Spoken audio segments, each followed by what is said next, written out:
చాలా నీతి సూత్రాలు మాట్లాడుతున్నారు. ఒక్కడొక్కడు ఎక్కడి నీతులు చెప్తున్నారు. అబ్బా అబ్బా అబ్బా అబ్బా. హరిశ్చంద్రులకు అన్నలైనరు, రాముల వారికి అన్నలైనరు ఒకడొక్కడు.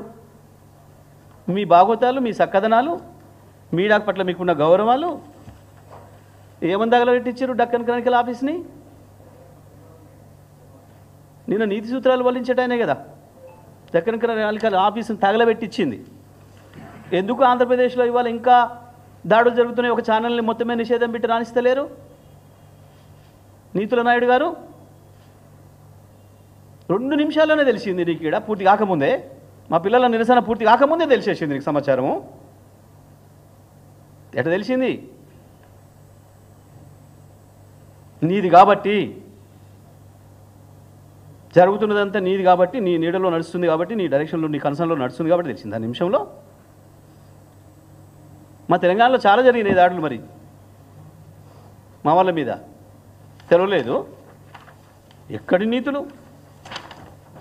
ఇవ్వది క్రానికల్, దక్కన్ క్రానికల్ మీద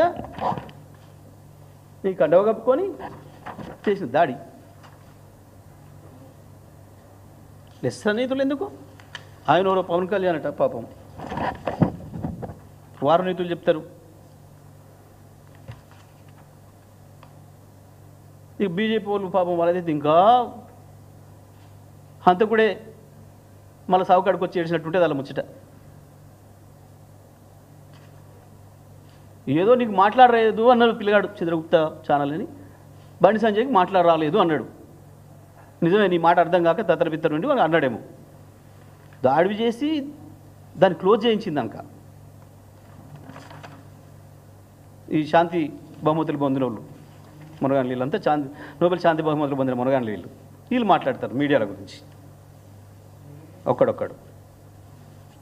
యాడికి పోయి మీ భాగవతాలు అన్నీ అట్టే ఉంటాయి, రికార్డ్ అయ్యి ఉంటాయి ప్రతిదీ కూడా, ఏ ఒక్కటి పోదు.